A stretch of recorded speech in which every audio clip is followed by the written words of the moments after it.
नमस्कार and welcome back. कल रात पूरी दुनिया वो चेंज हो गई है या होने वाली है, क्योंकि अगर आप फील करेंगे आपको पता लगेगा एक कोल्ड शिफ्ट है पूरे ग्लोबल एटमॉस्फेयर के अंदर।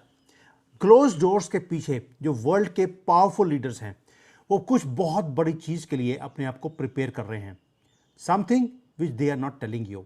लेकिन जो वार्निंग साइंस है वो सब जगह पर हैं, और ये जो कुछ हो रहा है या होने वाला है वो टेरिफाइंग है। अगर आप क्लोजली देखेंगे कि न्यू दिल्ली में क्या हो रहा है पिछले कुछ दिनों में, क्वाइटली एक हाई अलर्ट इशू हो चुका है भारत की गवर्नमेंट की तरफ से। प्रधानमंत्री मोदी वो एब्सोल्यूट जो उनका इनर सर्कल है उसे बुलाकर मीटिंग्स कर रहे हैं। हमारे NSA Ajit Doval back to back urgent close doors की मीटिंग्स हो रही हैं। वो कभी डिफेंस मिनिस्टर के साथ बैठते हैं, कभी वो प्रधानमंत्री मोदी जी के साथ लेट नाइट कल मीटिंग की है दोबारा से। हाई लेवल की जो कैबिनेट की कमेटी है सिक्योरिटी के ऊपर, उसे लास्ट मिनट पे बुलाया गया। कल सीसीएस की मीटिंग हुई है हमारी दिल्ली में।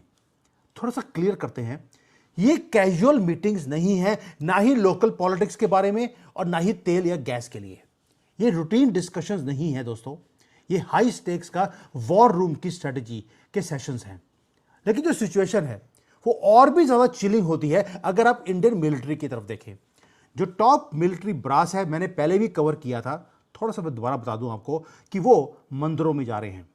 जगन्नाथ मंदिर में गए हैं, महाकाल के मंदिर में गए हैं, इवन कि पटना साहब में गए। क्या करने गए हैं?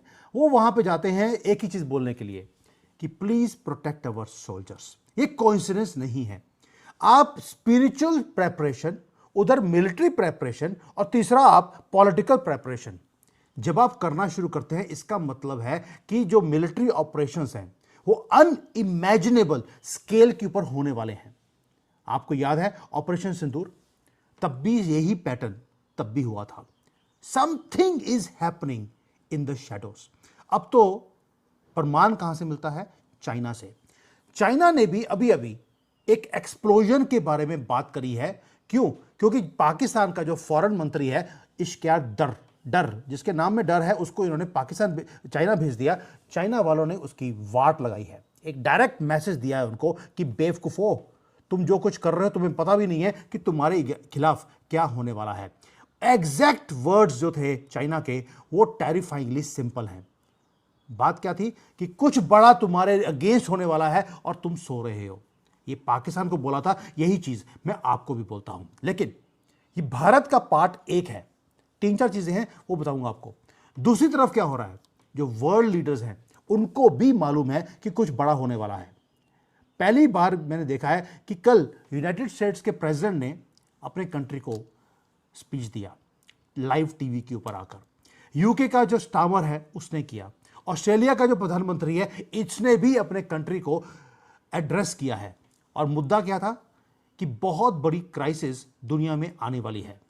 अब ये आखिरी बार आपने पूरे वर्ल्ड लीडर्स को, मोदी जी मीटिंग्स कर रहे हैं, ऑस्ट्रेलिया, यूएसए, यूके, ये बड़े कंट्रीज हैं, कब आपने देखा था कि वो सारे जाने आकर अपने कंट्री को संबोधन कर रहे हैं? ये हुआ था just before world war 2। History repeat हो रही है दोस्तों, right in front of our eyes. जो ग्लोबल चेस बोर्ड है वो शिफ्ट हो रहा है बहुत वायलेंटली। हर रोज रात को चीजें चेंज हो जाती हैं, और जो घड़ी है वक्त की वो बहुत तेजी से चलने लगी है। अब एक एक सेकंड में 20-20, 30-30 सेकंड वो निकलने शुरू हो गए हैं। एक शांति आपको दिखती है आज की डेट में, लेकिन एक बहुत बड़ा तूफान है जो आने वाला है। कैसे पता लगता है? उसका रीजन है कि जो सारी फिंगर्स हैं वो है मिडिल ईस्ट के ऊपर, ईरान के ऊपर। लेकिन ईरान मुद्दा नहीं है। जो ईरान और इजराइल का या यूएसए का जो युद्ध है ये आउट ऑफ कंट्रोल नहीं है, ये आउट ऑफ कंट्रोल होने वाला है। क्योंकि एक बार तो आपको आउट ऑफ कंट्रोल करना पड़ेगा, किसी को कूदना पड़ेगा। मोदी जी पाकिस्तान के युद्ध के साथ युद्ध के लिए वो कूदने के लिए तैयार है। मुझे दिख रहा है वो सारे जो चीजें हैं वो दिखाती हैं आपको, कूदना पड़ेगा आपको। वही हाल ईरान के साथ भी, और ये दोनों कंट्रीज टेररिस्ट कंट्रीज हैं, ईरान भी और पाकिस्तान भी। अब ये रीजनल डिस्प्यूट नहीं रहा, ये टिकिंग बॉम्ब बन चुका है। क्योंकि यूनाइटेड स्टेट्स को मालूम है कि अगर वो ये वॉर को हार गया तो पूरी दुनिया चेंज हो जाएगी, और अगर ये जीत गया ईरान का वॉर तो पूरी दुनिया हमेशा के लिए चेंज हो जाएगी। वही चीज मोदी जी भी सोच रहे हैं कि पाकिस्तान के साथ युद्ध हुआ, अगर तो मोदी जी जीत गए तो पूरी दुनिया चेंज हो जाएगी, और अगर हार गए तो आप समझ सकते हैं दुनिया खत्म भी हो जाएगी। अब डोनाल्ड ट्रंप क्या करते हैं? डोनाल्ड ट्रंप का भी एक तरीका है काम करने का। एक तरफ वो बोलते हैं कि वो युद्ध को अगले 2 हफ्ते में खत्म कर देंगे, उन्हें शांति चाहिए, लेकिन दूसरी तरफ जब वो बोलते हैं मुझे शांति चाहिए, उसी वक्त वो 300-400 बॉम्ब्स फेंक देते हैं ईरान के ऊपर पूरा डिस्ट्रक्शन करने के लिए, which is exact opposite to what he is saying. ये मीडिया बोल रहा है। लेकिन ट्रंप का फॉर्मूला सिंपल है कि आपको शांति बिना युद्ध किए नहीं मिल सकती। जब सामने वाला हर रोज झूठ बोलता हो, फ्रेब करता हो आपके साथ, आपको भी उसके साथ वही करना पड़ेगा। इसलिए डोनाल्ड ट्रंप क्या कर रहे हैं? अनप्रिडिक्टेबल है वो फ्लिप फ्लॉप पॉलिटिक्स है उनकी हर रोज स्टेज के ऊपर आकर। वो क्या बोलते हैं? 1 मिनट वो बोलते हैं कि मैं फाइटिंग बंद कर दूंगा, मैं छोड़ के जा रहा हूं। उसके बाद वो बोल देते हैं कि जब तक मैं ईरान के तेल को सिक्योर नहीं कर लूंगा मैं जाऊंगा नहीं। फिर कहते हैं कि मुझे यूरेनियम को लेना है। फिर बोलते हैं कि ईरान को यूरेनियम मुझे खुद को देना पड़ेगा। नोबडी नोज कि उनकी अगली स्टेप क्या होगी, और ये बिगेस्ट कैमोफ्लाज है by any world leader ever. इसी को बोलते हैं प्लानिंग। उधर से मोदी जी हैं, मोदी जी को कॉल कर दिया डोनाल्ड ट्रंप ने, और डोनाल्ड ट्रंप ने क्या बोला उसके बाद? We are the only 2 people who get the work done. और वर्क कौन सा चल रहा है आज की डेट में? To finish Islamic madness. आप समझ रहे हैं कि पूरे दुनिया को मालूम है कि क्या होने वाला है या हो रहा है, और आप सो रहे हैं। अब what he will do, Donald Trump आगे जाके क्या करने वाले हैं, नो वन नोस। उसके क्लोजेस्ट एलाइज को नहीं मालूम, उसके एनिमीज को नहीं मालूम, डेफिनेटली अमेरिकन पब्लिक को भी पता नहीं है कि डोनाल्ड ट्रंप आगे जाके क्या होने वाला है। वो आराम से सो रहे हैं अपने वीकेंड्स के ऊपर, वो चले जाते बीच के ऊपर कपड़े उतार कर वो वहां पे एंजॉय कर रहे हैं। लेकिन उनकी जो मिलिट्री है वो टोटल डिस्ट्रक्शन करने वाली है ईरान की और भारत की गवर्नमेंट पाकिस्तान की। प्लीज डोंट बी इग्नोरेंट, क्योंकि शॉक वेव्स ऑलरेडी आने शुरू हो गए हैं। अब वर्ल्ड लीडर्स वो क्या कर रहे हैं, वहां से पता लगेगा आपको कि क्या आने वाला है, और कुछ ऐसी चीजें हैं जो कि समझने वाली है। ब्रिटिश प्राइम मिनिस्टर स्टामर वो टीवी पे आए और उन्होंने अपने लोगों को बोला कि आपको कुछ सैक्रिफाइसेस करनी पड़ेंगी, क्योंकि डार्क डेज वो आने वाले हैं। वो उनको बोल रहा है एक ही चीज, सप्लाई चेन्स टूटने वाली हैं, और उसका इंपैक्ट क्या होगा? इंपैक्ट ये होगा कि आपकी जो खाने पीने की चीजें हैं वो स्टोर्स में खत्म होने वाली हैं। ऑस्ट्रेलिया का जो प्रधानमंत्री हैं एंथनी एल्बनीज, वो भी आए, उन्होंने भी सेम चीज अपने लोगों को बोलनी शुरू कर दी। अब उन्होंने एडमिट किया है कि जो गवर्नमेंट है वो आपको शील्ड नहीं कर सकती, जो आगे जाकर एक इकोनॉमिक फॉलआउट आने वाला है। वो मेंटली प्रिपेयर कर रहे हैं अपने पॉपुलेशन को कि कुछ बहुत बड़ा वो होने वाला है। ये ईरान वॉर की बात नहीं है दोस्तों, ये कोई और वॉर की बात है। क्यों बोल रहा हूं? क्योंकि उस वॉर के बारे में कोई बात नहीं कर रहा जो अगला आने वाला है। वो हो सकता है मोदी जी का पाकिस्तान के साथ युद्ध हो हो सकता है चाइना ताइवान के बात हो। क्यों मैं क्यों बोल रहा हूं कि ये 2 युद्ध हैं जो आने वाले हैं? क्योंकि वर्ल्ड लीडर्स एक ही चीज बोल रहे हैं, सप्लाई चेन्स टूटने वाले हैं। ईरान वॉर सिर्फ जो है वो सप्लाई चेन को डिस्टर्ब नहीं कर सकता। ईरान वॉर ने सिर्फ फ्लो ऑफ ऑयल और गैस को स्लो किया है, बंद नहीं किया, स्लो किया है। यह टेम्पररी डिस्ट्रप्शन है 1 या 2 हफ्तों की। लेकिन वर्ल्ड लीडर्स बात क्या कर रहे हैं? They are talking of something else. वो बात कर रहे हैं सप्लाई चेन्स टूटने वाली हैं, आपके घरों में सामान खाने पीने का भी नहीं आने वाला। ये रॉ सर्वाइवल की बात कर रहे हैं, रॉ मटेरियल के सर्वाइवल की वो बात कर रहे हैं। उन्होंने बोल दिया कि जो सुपरमार्केट की शेल्व्स हैं यूएसए में, यूके में, ऑस्ट्रेलिया में, द वर्ल्ड में, वो ड्राई होने वाली हैं। एसेंशियल गुड्स महंगे होने वाले हैं, इन्फ्लेशन बढ़ने वाला है। They are bracing for a massive catastrophe on supply chains. क्यों बोल रहे हैं वो?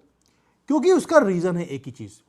अगर आप वर्ल्ड लीडर्स देखें सप्लाई चेन के दुनिया में, वो कौन है? वो 2 कंट्रीज हैं, चाइना और भारत।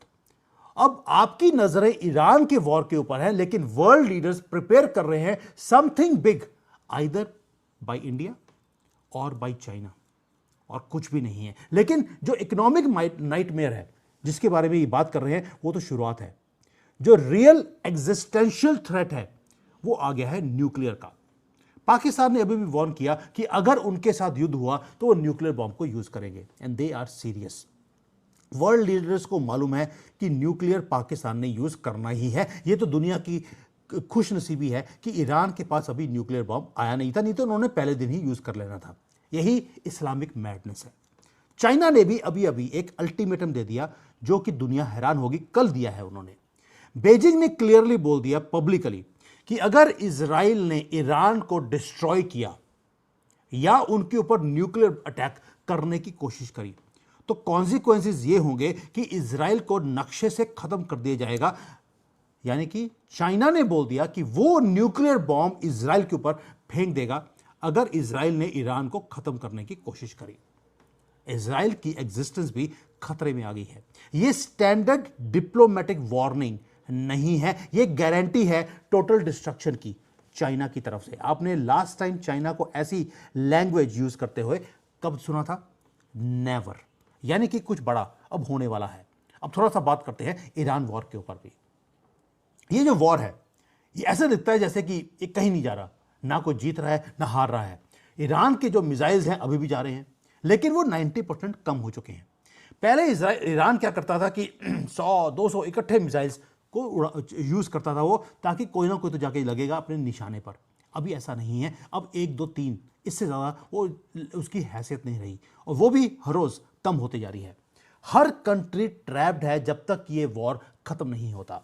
अमेरिका ने, इजराइल ने एक ब्यूटीफुल काम शुरू किया है इस्लामिक मैडनेस को खत्म करने का, कि इनकी जो इस्लामियतपन है वही खत्म करनी है। हर रोज मोहम्मद नाम के लोग मारे जा रहे हैं, और अब तो ये हो गया कि वो नीचे टनल्स में थे, टनल्स में ही वो खत्म हो रहे हैं। और पूरी दुनिया इसीलिए जल रही है।